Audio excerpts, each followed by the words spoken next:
Quiero darle la bienvenida a Jesús Chuo Torrealba, secretario ejecutivo de la Mesa de la Unidad Democrática MUD, quien está con nosotros desde Caracas, Venezuela. Una buena tarde, bienvenido. Agradecido a ustedes por la oportunidad. Un placer. Nicolás Maduro dijo en la ONU que no va a permitir que los comicios en Venezuela sean observados por organismos internacionales. ¿Qué van a hacer para garantizar la transparencia de las elecciones del próximo 6 de diciembre? ¿Cuál es la estrategia de la oposición? Nosotros estamos insistiendo en que la decisión de que haya o no observación internacional en Venezuela ya no depende de Nicolás Maduro. En primer lugar, el solo hecho de que él lo diga así es revelador de que en Venezuela no existe autonomía de poderes. Una afirmación sobre ese tema le correspondería en cualquier caso al Consejo Nacional Electoral, que en Venezuela es un poder autónomo, supuestamente. Bueno, se revela que no existe tal autonomía de poderes y en consecuencia se hace más obligante aún la necesidad de la observación internacional. Creemos que todo se orienta a una situación en la cual la presencia de UNASUR en Venezuela, que es el único organismo invitado por el gobierno nacional. Como usted sabe, la presencia de una misión de observación depende de que sea invitada por el gobierno respectivo. Bueno, UNASUR ha sido invitada. El reto ahora es que el apoyo técnico, tanto de la OEA como de la Unión Europea, como de la Organización de Naciones Unidas, transforme la presencia de UNASUR ciertamente en una misión de observación y no en una entelequia que sea cómplice de las irregularidades como en otras ocasiones pudiera haber ocurrido. Se ha denunciado, Jesús, un ventajismo por parte del gobierno, quienes además sus ministros, sus allegados manejan o controlan la mayoría de los medios de comunicación y las instituciones del Estado. ¿Cómo hacerle frente a esta situación?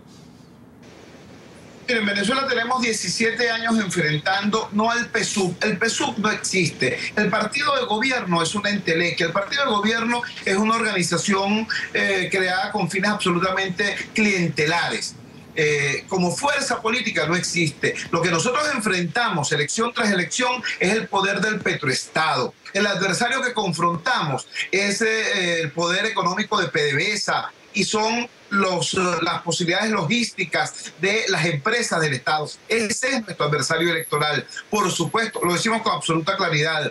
Frente al poder del petroestado, quizá la capacidad de los partidos políticos democráticos no sea suficiente, pero el poder de la nación sí. Nosotros estamos organizando la participación organizada del pueblo. Nosotros vamos a enfrentar el poder del petroestado con la nación movilizada, con la población organizada y movilizada, no en términos abstractos, sino en términos muy concretos. En cada comunidad, en cada centro de votación, lo que va a enfrentar al poder del Estado va a ser el poder de la gente, el poder de la comunidad organizada. Porque, por cierto, el gobierno va a disponer seguramente, como en otras ocasiones, de los autobuses de PDVSA, de los camiones de las empresas del Estado, de las motocicletas de los cuerpos de seguridad del Estado para movilizar a los cada vez más escasos y cada vez más renuentes votantes del oficialismo. Pero nosotros decimos, las camionetas no votan, las motos no votan, los autobuses no votan. Quienes votan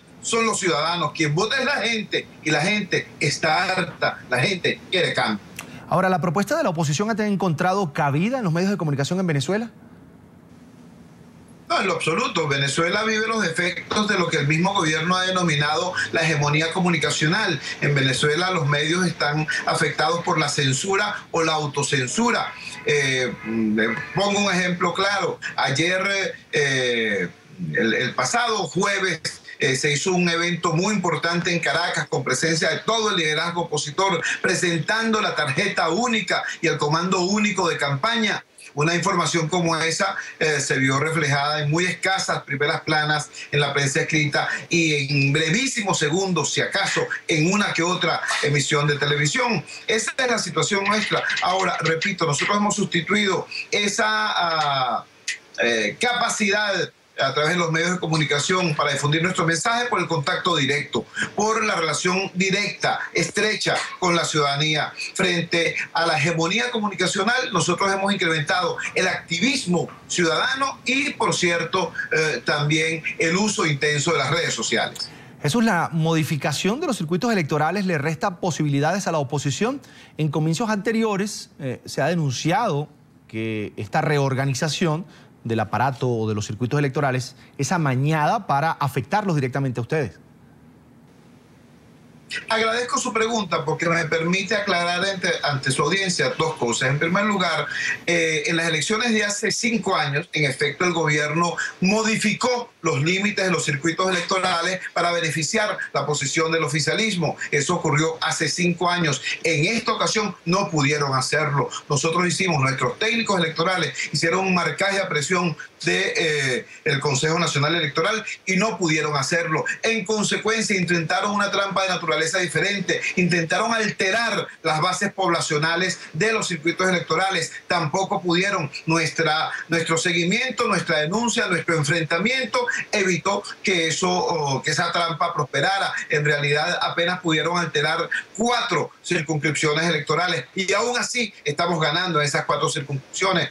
Esa es la realidad acerca del tema de los circuitos, acerca del tema de el escenario concreto donde se va a votar. A pesar de la trampa, a pesar de del ventajismo desmedido e incluso del uso de la violencia, hoy es clara la desproporción a favor de la democracia en materia de intención de voto. Frente a esto está surgiendo otro peligro. El gobierno está agravando la crisis económica creada por ellos mismos para pretender quizá generar una situación de conmoción interna que les permita, que les sirva de pretexto para posponer o suspender las elecciones. En efecto, un conjunto de insólitas medidas en las últimas semanas están tendiendo a agravar la situación de escasez de alimentos y de escasez de medicinas que ya en Venezuela es crítica. Ahora, concretamente, ¿cuáles son esas medidas que habría implementado el gobierno para agudizar la guerra económica? De manera muy concreta, le explico. En Venezuela, que es un caso insólito, a Venezuela le entró $1 millón de millones de dólares en los últimos 12 años y sin embargo en mi país hay escasez de alimentos en los comercios y escasez de medicinas en las farmacias y en los hospitales. Ahora el gobierno está tomando medidas que incluso agravan esa escasez. En concreto le ha negado divisas para comprar materia prima a diversos sectores de la actividad económica. Empresas han anunciado el cierre, por ejemplo, de las 3 más importantes ensambladoras de vehículos en los próximos 30 días porque no tienen materia prima para seguir ensamblando vehículos. También otras empresas han denunciado que se paraliza la producción de toallas sanitarias en Venezuela porque no hay materia prima para trabajar, o que se va a paralizar también la producción de cerveza a nivel nacional. A todo esto se suma los informes dados por la Cámara Venezolana de la Industria de Alimentos en el sentido de que el inventario de alimentos tiende a agotarse en el mes de agosto y para colmo el gobierno estatiza, el gobierno expropia unas instalaciones en Caracas que son el centro de distribución de alimentos de Empresas Polar, la empresa privada que prácticamente es responsable de la producción de los pocos alimentos que se producen en Venezuela. Ahora, bajo este panorama del que nos habla, ¿cuántos diputados espera lograr la oposición? ¿En cuánto cree que se va a traducir el respaldo popular? Hacer pronósticos en esta materia siempre es complicado, sin embargo, podemos decir con absoluta claridad, nosotros en este momento lo que creemos que está en juego es si lograremos la mayoría simple o la mayoría calificada y en qué proporción. Eso es lo que está en discusión. Ya es un hecho que somos mayoría y mayoría importante. Ahora, habría que ver exactamente si logramos la mayoría calificada, los 2 tercios o las 4/5 partes. Eso es importante porque dependiendo el volumen de esa mayoría se podrán o no tomar medidas concretas desde el escenario de la Asamblea Nacional para resolver situaciones como esta, el tema económico, el tema social. Eso es lo que está en debate en este momento en nuestro país. Finalmente, quería preguntarle si ya tienen lista la maquinaria de testigos para vigilar, para cuidar estos comicios. Tenemos la mejor maquinaria electoral en 16 años. la mejor maquinaria electoral, pero además tenemos otras cosas. Hemos decidido la construcción de comandos de campaña en cada centro de votación, es decir, nuestros testigos y nuestros miembros de mesa te contarán con el apoyo organizado del ámbito comunitario en que se están moviendo, sobre todo en los centros de votación que están ubicados en los espacios de la pobreza urbana y de la pobreza rural. Otra cosa que no teníamos antes, tenemos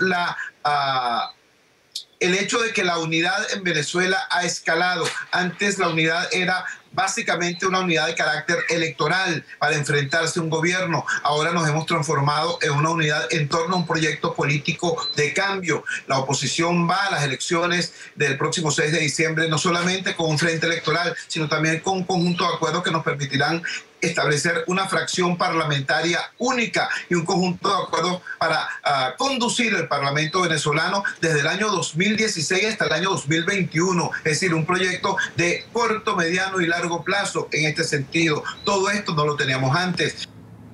Bien, quiero agradecer a Jesús Chuo Torrealba, secretario ejecutivo de la Mesa de Unidad Democrática, por estar con nosotros aquí en la tarde, fin de semana de NTN 24. Muchísimas gracias a ustedes. Un placer. Gracias.